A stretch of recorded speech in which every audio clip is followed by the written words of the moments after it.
Praise the lord. మన ప్రభువు అయిన యేసుక్రీస్తు పరిశుద్ధమైనటువంటి నామంలో ఉదయకాలపు కృపావార్తను వింటున్నటువంటి మీ అందరికీ దేవుని పేరట వందనాలు చెల్లిస్తూ ఉన్నాను. అందరు బాగున్నారా? మరి పూట ప్రభు మనకిచ్చినటువంటి వాక్యాన్ని మనము పరిశుద్ధ గ్రంథంలో చదువుకుందాం. కొరింథీయులకు రాసినటువంటి మొదటి పత్రిక 16వ అధ్యాయము 14వ వాక్యాన్ని చదువుదాం. కొరింథీయులకు రాసినటువంటి మొదటి పత్రిక 16వ అధ్యాయము 14వ వాక్యాన్ని చదువుకుందాం. మీరు చేయు కార్యములన్నీ ప్రేమతో చేయుడి. హల్లెలూయా.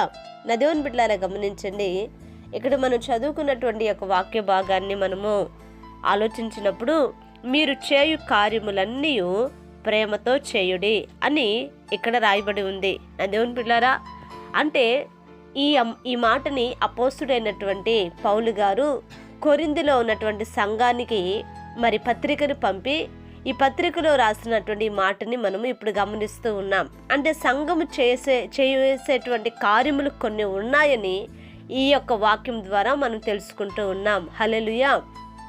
సంఘము చేయవలసినటువంటి కొన్ని కార్యములు ఉన్నాయండి. ఈ రోజున గమనించండి నా దేవుని బిడ్డలారా, మనం చేయవలసినటువంటి కార్యములను మనం చేయకూడనటువంటి కార్యములను చేస్తూ మనం ఆశీర్వాదాన్ని వెతుకుతున్నాం దేవుని దగ్గర.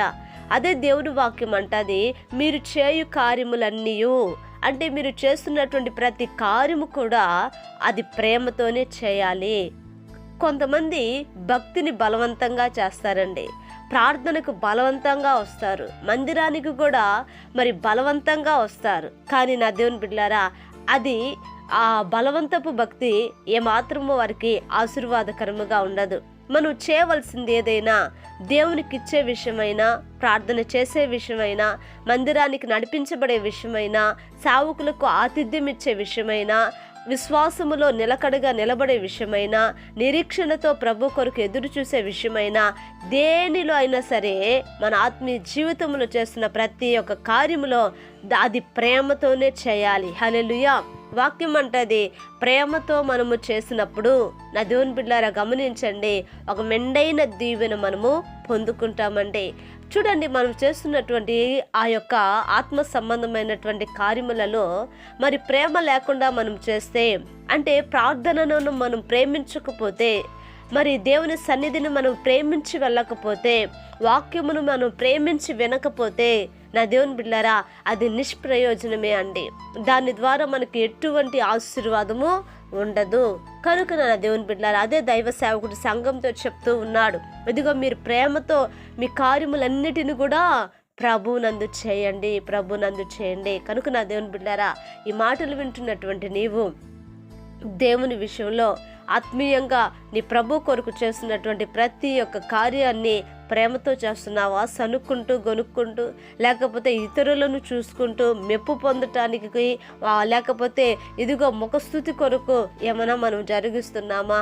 అలాగున కాకుండా ఇదిగో మనము ప్రభు కొరకు ఒక ప్రేమ కలిగిన హృదయంతో చేసినట్లయితే మనము కూడా ఆ దేవుని యొక్క ప్రేమను మనము పొందుకుంటాం. హల్లెలూయా. ప్రార్థన చేద్దామండి. మహాపరిశుద్ధుడైన మా తండ్రి, కృపగలిగిన దేవానికి స్తోత్రములు నాయనా. ఉదయకాలం ముందు నీ మాటలు వినటానికి నాయనా మీరు ఇచ్చిన కృపను బట్టి స్తోత్రాలు. ఇది మొదలుకొని నా ప్రభువా, మేము చేయవలసినటువంటి ప్రతి కార్యమును కూడా ప్రేమతో చేయటానికి నాయన మాకు మీరు మనస్సును దయచేయమని, అట్టి బుద్ధిని నా ప్రభు మీరు మాకు అనుగ్రహించమని యేసు నామమున అడిగి వేడుకొంచున్నాము తండ్రి. ఆమేన్. Praise the lord.